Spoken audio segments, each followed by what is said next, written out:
So I get this question a lot. I hear people ask me, Eunice, how come you are a special needs teacher? What got you into special education? How did you find yourself in this field? And for me, my reply is often that I think it's just a calling, because for me, I cannot tell you how I got here, how I found myself here. I just found myself here and I'm loving it. Very young in age, when I was very young in age, I had friends who were hearing impaired in our area around where we live then in Benue State. I made a friend with a particular lady, totally deaf, but she was good with lip reading. She would be able to lip read and tell what you're saying. So she found it easy to teach me sign language. I learned sign language from her. I learned American Sign Language specifically from her, and I was good. I found myself interpreting in programs, and um, and then I've also found myself having more and more friends that are hearing impaired, and my house became more like a bus stop, especially during the weekends. We always meet there. We always have something to talk about. It was a quiet, noisy Saturday evenings most of the time, because we'll be signing, talking loudly, laughing with our hands and all of that. And then that was what motivated me to go and study special education in the University of Jos. I studied special education, but I specialized in education for the visually impaired. And then again, I found myself having a lot of friends that are visually impaired. I also formed a community of visually impaired persons around me, then in the hostel, even outside the hostel. My visually impaired friends would come over to my house and visit. And then I stepped out of the university. And trust me, as I stepped out of the university, I had never found a visually impaired child to teach in my life, my professional life.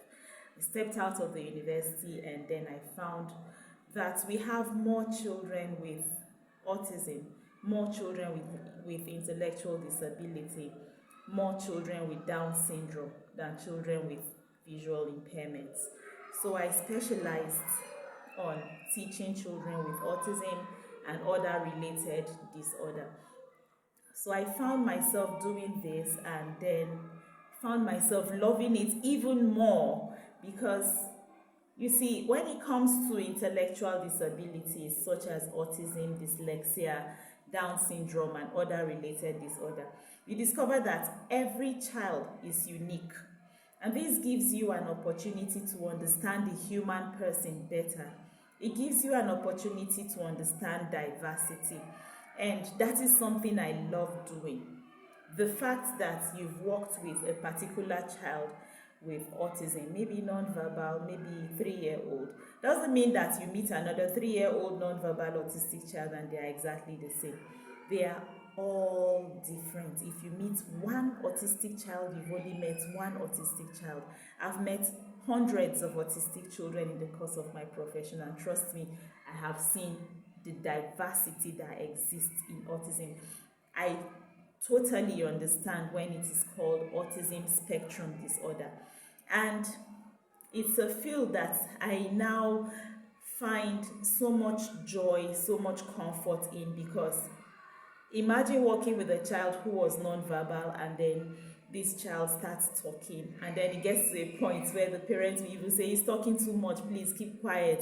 And then I remind the parent, do you remember when we were asking this child to talk?